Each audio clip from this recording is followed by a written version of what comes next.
Good morning. Final touch para sa Toyota Innova na for deliver namin today sa Daet, Camarines Norte. Yan, meron nang napaibig sa ating Toyota Innova. Again, this is 2013 automatic transmission. Yan, naka rim 80 na rin po siya. Bago lahat na tires. Wala pang 1 month na pinalitan namin yan. Tapos, syempre, detailing, engine detailing. Yan, lilinisin natin yan ngayon. Tapos, since merong damage yung seat cover niya, so pinaayos na rin natin. Super lamig ng aircon, super ganda ng takbo. Personally, ito rin yung ginamit ko nung nag-Manila ako nung nakaraan.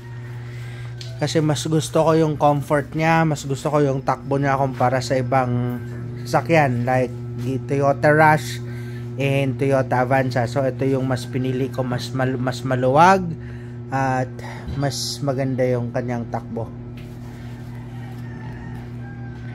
Nakapag engine detailing na rin. Syempre final touch lahat bago umalis. I-check mamaya ni Paps yung mga langis, coolant, everything para solid yung takbo natin. So mayroon din to mga minor scratches, pero ngayon okay na kasi yan, pinatouch up po natin yan. So eto na lang pala Paps yung nasa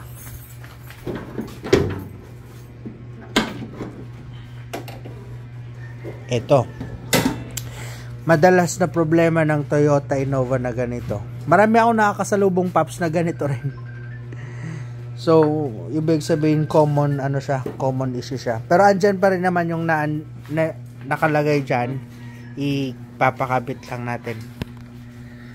Okay. Samahan nyo kami mamaya sa pagde-deliver nitong Toyota Innova.